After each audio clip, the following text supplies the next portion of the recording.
Majelis Hakim Pengadilan Agama Surabaya melakukan pemeriksaan terhadap harta bersama atau gonogini milik Muhammad Arif Wiono dan Siti Nurrohmah yang sebelumnya telah menjalin rumah tangga sejak tahun 1996 silam di Geria Surabaya Asri, Kelurahan Sumberrejo, Kecamatan Pakal, Kota Surabaya. Kisah perceraian yang diduga diakibatkan oleh hadirnya orang ketiga itu rupanya tidak membuat jalinan rumah tangga antara Arif dan Siti berjalan dengan mulus. Bahkan, akibat kehadiran orang ketiga, membuat pasangan yang telah dikaruniai 3 orang anak ini terpaksa harus kandas di Palu Gada Pengadilan Agama Surabaya. Tidak hanya itu, pertikaian dalam rumah tangga yang dialami Arif dan Siti tersebut berlanjut hingga perebutan harta gonogini. Ketua Majelis Hakim Nur Hasan mengatakan pihaknya melakukan pengecekan untuk memastikan harta benda yang masuk dalam gugatan gonogini yang nilainya mencapai Rp635.400 tersebut tidak berubah atau berkurang.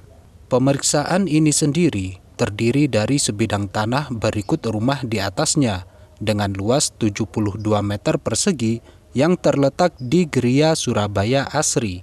Harta benda lainnya adalah 1 unit mobil, perabotan rumah, dan perhiasan.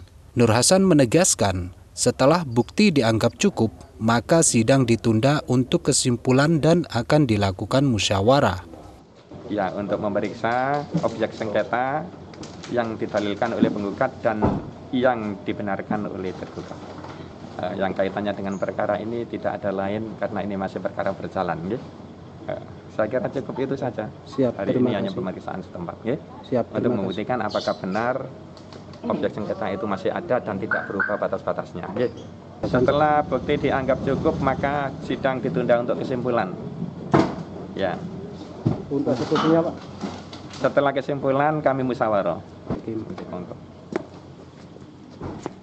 Sementara itu, penasihat hukum Muhammad Arif Wiono selaku tergugat, Sukardi yang didampingi partnernya Dodik Firmansyah mengungkapkan pihaknya masih akan mengikuti proses pemeriksaan yang saat ini masih berjalan. Hanya saja, terdapat sebuah benda bergerak, yakni 1 unit mobil yang buku pemilik kendaraan bermotor atau BBKB-nya masih dalam jaminan.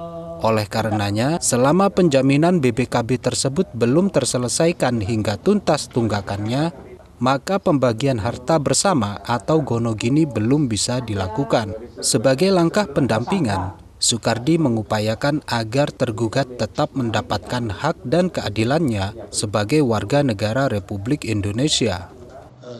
Pada intinya, alhamdulillah dengan adanya peninjauan setempat terhadap Pengadilan Agama Surabaya untuk meninjau harta bersama, dan pada intinya ada kesepakatan yang diberikan leluasa kepada Majelis Hakim dalam pembagian harta bersama, dan pada yang satunya masih dalam taraf pembawaan yang belum bisa dibagikan, yaitu 1 unit mobil yang masih dibuat jaminan di CV Dharma Agung, dan pihak tergugat sampai sekarang ini masih mempertanyakan dalam hal itu dalam status pembagiannya, dan unit mobil tersebut masih dalam penguasaan tergugat sampai status keberadaan yang harta gonogininya yang belum terselesaikan itu harus terselesaikan. Kita semua, saya kembalikan lagi kepada Majelis Hakim yang memutus perkara. Langkah kita nantinya tetap mengupayakan hak-hak dari tergugat supaya tergugat mempunyai rasa keadilan dalam harta bersama ini, dikarenakan harta yang dibuat jaminan kepada penggugat selama ini tidak diketahui oleh tergugat, yaitu BPKB mobil kepada CV Dharma Agung, yaitu senilai kurang lebihnya 75 juta. Dari Surabaya, Potret Kota melaporkan.